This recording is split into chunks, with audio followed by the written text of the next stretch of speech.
Bonjour et bienvenue dans le récap. Nous sommes le lundi 9 février et depuis une bonne semaine, un grand débat philosophique et politique fait rage en France. La France insoumise est-elle d'extrême gauche ? Eh ben non, voilà, fin de la vidéo. Merci d'avoir regardé et abonnez-vous surtout, au revoir.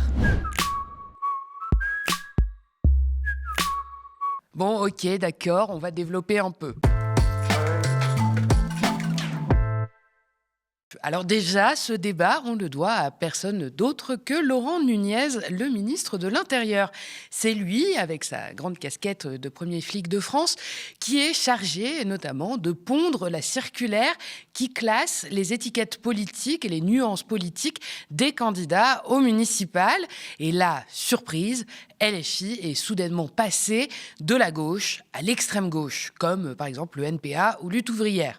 Alors pourtant, en mars 2024, le Conseil d'État a lui-même estimé que le parti de Jean-Luc Mélenchon relevait de la gauche, mais Laurent Nunez, visiblement, a estimé que le droit administratif, c'est bien, mais que son intuition personnelle en matière de politique valait largement une décision de la plus haute juridiction administrative de ce pays. Alors cette circulaire dite sur le nuançage est adressée à tous les préfets en vue d'une élection.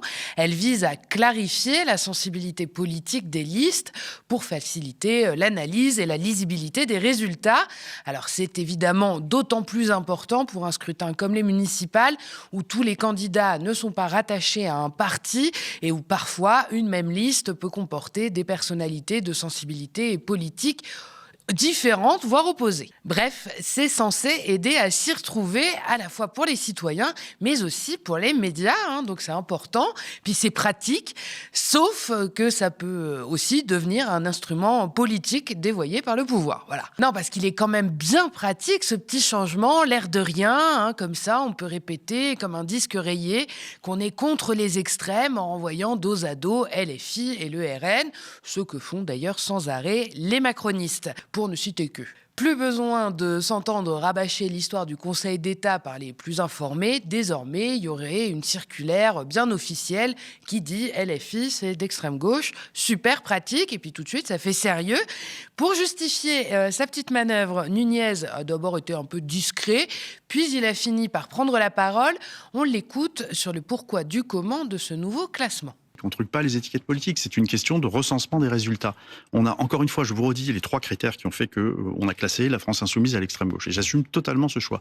Le premier, c'est qu'il y a quand même, depuis l'été dernier, chez la France insoumise, une remise en cause très forte de l'autorité judiciaire, de l'autorité parfois des médias qui sont accusés de parti pris. Et puis, il y a ces accusations systématiques de la police tue, etc. Vous voyez bien que depuis l'été dernier, il y a une évolution vers une forme de radicalité, parfois des appels à la désobéissance civile. Bon. Le deuxième point qu'on a pris en compte, c'est il y a quand même peut-être une forme de désalliance aussi au sein du bloc de gauche, avec la France insoumise qui appelle à sanctionner notamment le Parti socialiste, qui monte des listes contre la gauche traditionnelle. Et puis troisième argument qu'on a pris en compte, mais on peut considérer que la France insoumise s'éloigne un peu de nos valeurs universalistes républicaines, en donnant la primauté aux aspects communautaires de l'organisation de la société, aux aspects identitaires. Et donc c'est à ce titre-là qu'on l'a classée à l'extrême gauche. Donc en gros, certains insoumis ont dit que la police tue et que CNews c'est d'extrême droite. Et bam, ça leur vaut d'être d'extrême gauche. Voilà, décidément, les sciences politiques, c'est vraiment pas le rayon de Laurent Nunez. Il est meilleur pour trouver des excuses à la police qui tue, c'est certain. Alors, dans ce que raconte le ministre de l'Intérieur, il y a quand même un point sur lequel il n'a pas totalement tort, oui, la fameuse désalliance du bloc de gauche. Alors évidemment, aujourd'hui, faire tenir dans le même sac politique le PS et LFI, ça relève quand même un peu de la prouesse technique. Les 2 camps sont en désaccord quasi permanent sur le fond comme sur la forme. Jusque-là, rien de faux. Mais si on va par là, peut-être, je dis bien, que c'est le PS qui est mal classé en restant à gauche. On ne sait pas. Enfin si, on sait, mais on ne va pas le dire, on vous laisse réfléchir. Parce que quand on défend, par exemple, une économie largement libérale, qu'on passe plus de temps à chercher des compromis avec Renaissance qu'avec le reste de la gauche, à qui on est allié par ailleurs, et qu'on semble globalement plus à l'aise au centre qu'à gauche, il y a peut-être un moment où il faut appeler un chat, ou à défaut, admettre que le PS ne fait peut-être plus vraiment partie du bloc de gauche, mais plutôt de ce qu'on appellerait poliment le bloc central. Voilà. Ce glissement de la gauche vers l'extrême gauche, initié par Laurent Nunez, n'a évidemment pas été du goût des insoumis, à commencer par l'homme à l'origine du mouvement, Jean-Luc Mélenchon. On l'écoute. À trois reprises, nous avons été classés gauche. Je ne vous dis pas que ça nous fasse un plaisir immense non plus. Parce qu'être confondu avec certains, franchement, c'est pas ragoûtant. Mais enfin, nous serions fâchés d'être séparés de nos amis communistes avec qui nous avons commencé ensemble la longue marche qui m'amène jusqu'à cette tribune. Car la France insoumise et tout ce qui va avec, c'est d'abord le résultat du front de gauche, de ses objectifs politiques auxquels nous sommes demeurés fidèles, quoi qu'il nous en ait coûté en cours de route. Alors pourquoi serions-nous autre chose que de gauche cette fois-ci? Alors même que le Conseil d'État, pardon, il y a des institutions dans ce pays juridiques, a dit en 2024, en répondant à l'extrême droite, alors a dit oui, vous êtes d'extrême droite. Mais les autres, on ne leur a rien demandé, ils l'ont quand même dit. Ils ne sont pas d'extrême gauche, ils sont de gauche. Alors, qu'est-ce qui se passe? Donc, nous déposons un recours. Je préviens M. Nunez, pour convaincre une institution judiciaire comme le Conseil d'État, il faut avoir des arguments de droit, pas votre ressenti. Pour le député LFI Éric Coquerel, il s'agit tout simplement d'un délit d'opposition. Et pour cause, quand on tend un petit peu l'oreille, on découvre les nouveaux chefs d'accusation brandis par Laurent Nunez, notamment un refus supposé du dialogue parlementaire ou encore des appels trop fréquents à la censure. Bref, des pratiques manifestement scandaleuses pour un parti d'opposition. Alors, à force, le tableau devient assez clair.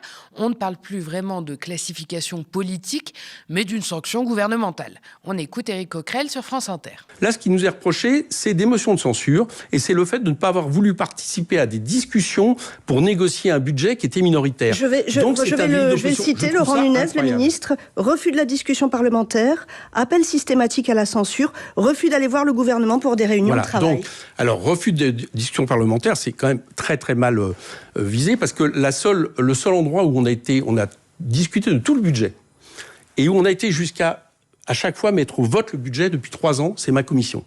Donc le moins qu'on puisse dire, c'est que la discussion parlementaire, on la mène, on essaye d'amender, on a même réussi à s'amender. Ce qu'il nous reproche, c'est les discussions de couloir qu'il a décidées avec ceux qui étaient, soit ses partisans, soit le Parti socialiste, pour ne pas le nommer, qui étaient d'accord pour essayer de trouver une issue avec un budget qui reste un budget macroniste. Mais ça, on a le droit de le faire, que je sache. Ça ne mérite pas, parce que manifestement... Ça vous dérange, extrême gauche. On entend l'extrême gauche. Et vous venez de la Ligue communiste révolutionnaire. Vous savez de quoi on parle. Mais oui, mais bien sûr. Et il y a des organisations d'extrême gauche, elles sont respectables. Nous ne sommes pas. Il y a le NPA, il y a Lutte ouvrière. Mais en l'occurrence, vous savez très bien pourquoi c'est fait. C'est fait par rapport à des convenances politiques qui est après de dire il y a le nini, c'est-à-dire il y a les deux extrêmes. Ça banalise l'extrême droite d'ailleurs, en nous comparant avec l'extrême droite, c'est-à-dire avec un mouvement raciste. Et c'est quand même une première en France qu'on classe les formations politiques en fonction de convenances et de stratégie d'un gouvernement. Selon vous, une république bananière. Une république bananière, le mot est posé. Et puisqu'on en est à parler des mots qui ont un sens, ne l'oublions pas, revenons à l'expression de départ, extrême gauche. Un courant que Coquerel, comme Mélenchon, connaissent bien d'ailleurs. Ils l'ont fréquenté dans leurs jeunes années, ils la fréquentent encore à l'occasion pour les besoins de la politique, des manifs ou des alliances. Mais l'extrême gauche, on dira ce qu'on veut, mais c'est pas LFI. C'est ce que va tenter d'ailleurs d'expliquer l'historien politique Nicolas Rousselier. Face à lui, il y a Laurent Geoffrin, ex-patron de Libé et très proche de François Hollande. Vous devinerez sa position. Et d'ailleurs, puisqu'on en est à situer politiquement les gens, Geoffrin, lui, il est du genre pieds et poings liés au néolibéralisme avec suppléant papa était le meilleur copain de Jean-Marie Le Pen. Voilà, juste pour l'info. On les écoute. Quand même, quand on propose de rompre une rupture, quand même. C'est pas forcément une révolution, mais c'est une rupture. 1. 2, le parti lui-même ne fonctionne pas du tout comme un parti démocratique. C'est un parti autoritaire. On le sait, ça a été documenté. Ils ne s'en cachent pas, d'ailleurs. Et troisièmement, les méthodes utilisées, c'est un parti qui a officiellement théorisé ce qu'ils appellent l'agonistique, c'est-à-dire le conflit permanent, la dénonciation, la mise au banc des alliés qu'on qualifie de traîtres. La conflictualité, oui. L'insulte permanente, l'intervention violente sur les réseaux sociaux. Alors, sur les méthodes... Tout ça, ça fait 3 critères quand même. Oui, sur le fond, sur la méthode et sur le langage. Donc à partir de là, je ne vois pas ce qu'il y a de choquant à dire que c'est quand même un peu extrême. Réponse rapide. Mais je suis plutôt d'accord avec Laurent Geoffrin, mais je trouve que le terme gauche radicale, si on prend le terme de radical vraiment au sens propre du terme, je trouve qu'on peut mettre beaucoup de choses dans radicalité, y compris des comportements qu'on peut juger excessifs, des comportements de colère, finalement... C'est pas de la colère, c'est théorisé. Certes, mais si on prend un critère assez classique, par exemple le programme politique, vous allez entendre Jean-Luc Mélenchon, par exemple, parler de planification. Ce terme de planification, il relève de l'histoire, même on peut dire républicaine, de l'histoire de la gauche, du lendemain de la Deuxième Guerre mondiale. Alors il dit planification écologique. Donc un vocabulaire révolutionnaire, ce serait de dire justement, on renverse le capitalisme. Le terme de rupture sous-entend qu'il peut y avoir un rôle de l'État dans l'économie très important, il pourrait y avoir 1 ou 2 nationalisations, mais on n'est pas dans un programme de révolution. Et oui, répétons-le encore, LFI n'a rien de révolutionnaire. Alors c'est dommage, parce que c'est justement l'un des gros critères pour identifier l'extrême gauche. LFI, c'est pas l'extrême gauche, c'est éventuellement une gauche radicale, effectivement. Et encore, vu comme la fenêtre d'Overton, qui ressemble davantage à une baie vitrée à l'heure actuelle, c'est déplacé. La gauche radicale d'aujourd'hui, elle ressemble quand même vachement au PS d'hier, si vous voyez ce que je veux dire. D'ailleurs, c'est pile ce qu'avait conclu le Conseil d'État, le programme de LFI. C'est rien de moins qu'une ressucée de Mitterrand en 81. Un socialiste donc pure souche. Rendez-vous compte comme le temps a passé et surtout comme les étiquettes politiques ont valsé. J'en connais des anciens qui feraient la gueule en voyant ce qu'est devenu leur bord politique. Et je vise personne en particulier, c'est bien ça le pire. D'ailleurs, puisqu'on en est à convoquer les vieilles figures de la gauche, j'ai un dernier propos à vous faire écouter. C'est celui de Pablo Pillo-Vivien, le rédacteur en chef de la revue Regard. Il rappelle notamment combien le qualificatif extrême gauche a été manipulé par le passé pour disqualifier des adversaires politiques un peu trop engagés à gauche. On l'écoute. L'histoire de France, l'histoire de la République française depuis au moins depuis la Révolution. Enfin, le terme d'extrême gauche, il a été utilisé en permanence en fait pour stigmatiser, pour attaquer la gauche. Que la gauche d'ailleurs s'appelle Clémenceau. Clémenceau, dans les années 70, dans les années 1870-1880, on disait c'est l'extrême gauche, c'est cacaboudin, au revoir. Pareil pour Jaurès, pareil pour une foultitude en fait de personnalité de gauche socialiste. Donc, que ce soit dans la bouche de Laurent Nunez ou dans la bouche de Jordan Bardella, je pense qu'il faut faire attention à la façon ahistorique que l'on a d'utiliser ce terme qui revêt aussi une vérité. C'est l'extrême gauche. Quand vous regardez l'histoire sérieuse de l'extrême gauche, on parle plutôt de mouvements qui sont extra-parlementaires, qui ne veulent pas en fait se référer aux institutions représentatives, et juste sous prétexte que y a des gens qu'on considère un peu trop énervés.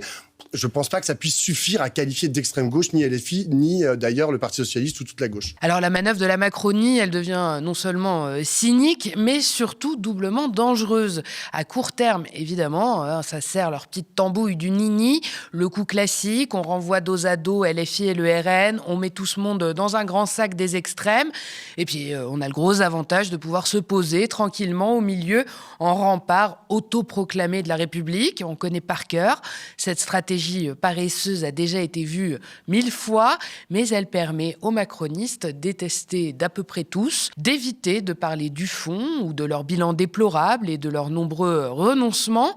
Sauf que cette stratégie-là, elle a un effet secondaire très concret, et celui-là, les macronistes font semblant de ne pas le voir, en assimilant artificiellement une gauche institutionnelle, réformiste, parlementaire, fût-elle radicale, à l'extrême droite. On ne radicalise pas la gauche, on normalise l'extrême droite, haineuse et raciste, on banalise ses idées, on l'installe encore un peu plus dans le paysage comme un acteur politique parmi d'autres, équivalent à ses opposants.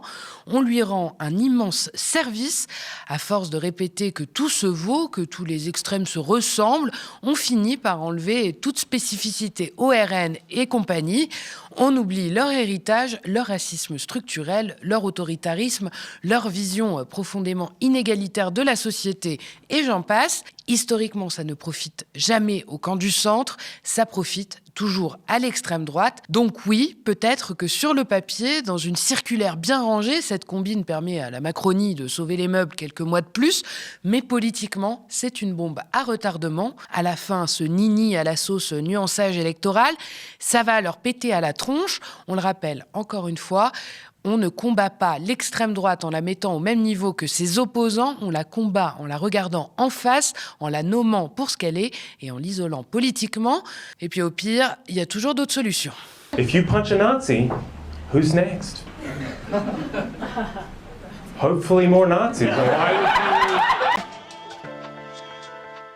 Et on fait une petite pause avant de continuer avec le reste de l'actualité. Si vous aimez le récap et que vous avez envie qu'on discute ensemble, de connaître les coulisses de l'émission ou même de choisir parfois et de proposer des sujets, je vous attends sur le canal de discussion Instagram. Le lien pour le rejoindre est dans la barre d'infos. Et d'ailleurs, vous le savez, sans vous, pas de récap et pas de médias non plus.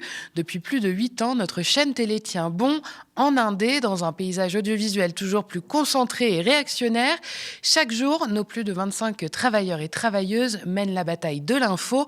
Mais pour tenir, nous avons besoin de vous. Notre antenne, notre histoire, c'est vous qui la faites vivre. Alors, pour continuer à vous informer, abonnez-vous aux médias ou faites un don défiscalisé. Toutes les infos sont sur notre site internet. Et grande nouvelle depuis jeudi dernier, retrouvez-nous sur la télé d'Orange, canal 235. On parle désormais des violences policières. À partir de ce lundi et pour 3 jours, 9 CRS comparaissent devant la chambre correctionnelle du tribunal de Paris pour violences volontaires aggravées. Les faits remontent au 1er décembre 2018. On est au 3e acte des Gilets jaunes.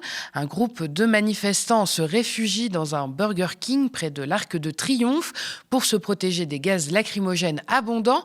Les manifestants n'avaient pourtant exercé aucune violence ou dégradation, mais 13 CRS interviennent brutalement, multipliant les coups de matraque. Vendredi dernier, nos confrères de Libération ont publié une enquête vidéo dans laquelle des images de caméras de vidéosurveillance permettent d'observer l'ensemble des violences reprochées aux agents. Une dizaine de personnes auraient été victimes de cette charge. Selon l'ordonnance de la juge d'instruction, ce 1er décembre a constitué l'une des journées, voire la journée la plus difficile en termes de maintien de l'ordre et de gestion des manifestants. Sur les 5500 manifestants parisiens, 318 avaient été placés en garde à vue et 263 avaient été blessés, selon les recensements, dont 23 du côté des forces de l'ordre, rapporte Libération. Certains CRS encourent jusqu'à 7 ans de prison et 100 000 € d'amende. Les policiers contestent évidemment les faits qui leur sont reprochés. Ce jugement intervient donc plus de 7 ans après les faits, un délai dénoncé par certains manifestants qui rappellent que de nombreux gilets jaunes ont été jugés, eux, en comparution immédiate en moins de 48 heures. La semaine dernière, la Cour d'appel de Paris a également confirmé le renvoi devant une cour criminelle d'un policier qui aurait éborgné Jérôme Rodriguez lors d'une manifestation en 2019 à Paris. L'ancien ministre de la Culture et président de l'Institut du monde arabe, Jack Lang, a remis sa démission ce samedi 7 février au ministère des Affaires étrangères. Cette décision intervient après l'apparition de son nom à 673 reprises dans les échanges avec le financier américain Jeffrey Epstein, condamné pour des crimes sexuels. Dans une série d'enquêtes, Mediapart révèle les liens financiers entre Epstein, Jack Lang et sa fille Caroline Lang. L'ancien ministre serait impliqué dans une transaction notamment immobilière offshore au Maroc, ainsi que dans une société enregistrée dans un paradis fiscal et fondée en 2016 par sa fille et le criminel sexuel, affirme Mediapart. Dans un communiqué transmis samedi dernier à l'AFP, Jack Lang dénonce des accusations infondées, je le cite. De son côté, le parquet national financier a annoncé l'ouverture d'une enquête pour blanchiment de fraude fiscale aggravée. Interrogé sur la démission de Lang, la classe politique semble être unanime. C'était la meilleure décision qu'il pouvait prendre. Emmanuel Macron déclare de son côté avoir pris acte de la démission de l'ancien ministre et qu'il n'avait pas de commentaires à ajouter. C'est une affaire qui concerne surtout les États-Unis. Oui, il y a des personnes françaises citées, mais la justice fera son travail, a poursuivi le président de la République. Et on termine ce récap par un point sur l'actualité internationale. Dans un communiqué publié hier, le cabinet de sécurité israélien a approuvé une série de règles devant renforcer le contrôle sur la Cisjordanie, y compris dans les zones jusqu'ici administrées par l'autorité palestinienne. Israël a levé le secret sur le cadastre foncier et a aboli une ancienne loi jordanienne, ouvrant ainsi la voie à l'achat direct de terres par des citoyens juifs. Les mesures doivent aussi permettre aux autorités israéliennes d'administrer certains sites religieux. La ville palestinienne d'Hébron se voit retirer une partie de ses prérogatives. Les autorités locales perdent désormais tout pouvoir en matière de construction dans les zones de colonisation, ainsi que sur le site symbolique du tombeau des patriarches. Ces compétences seront transférées à l'administration militaire israélienne. L'ensemble de ces décisions intervient à quelques jours d'une réunion entre Donald Trump et Benjamin Netanyahou à la Maison-Blanche. La présidence palestinienne basée à Ramallah a condamné ces annonces. Ces décisions ouvrent la voie à une phase plus dangereuse où la Cisjordanie, territoire occupé depuis 1967, serait administrée comme une partie placée sous souveraineté israélienne, rapporte Alice Froussard, envoyée spéciale à Ramallah pour RFI.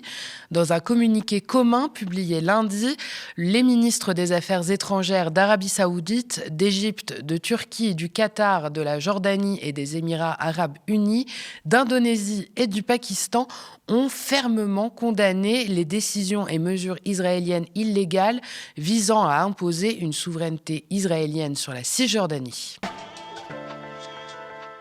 Et nouvelle pirouetta pour l'Amérique conservatrice et réactionnaire de Donald Trump. Dans un show d'un peu plus de 13 minutes, l'artiste portoricain Bad Bunny a enflammé le stade et les 135 millions de spectateurs du Super Bowl. L'événement sportif le plus important des États-Unis a été marqué par une ode à l'immigration que je vais vous résumer. Dans une première scénette, une famille regarde le discours anti-ICE de Bad Bunny au Grammy Awards la semaine dernière. Le rappeur portoricain offre ensuite son Grammy à un enfant qui ressemble au petit Liam Ramos, 5 ans, arrêté, on le rappelle, le 20 janvier à Minneapolis par la police de l'immigration. Mais la scénographie n'est pas sa seule arme.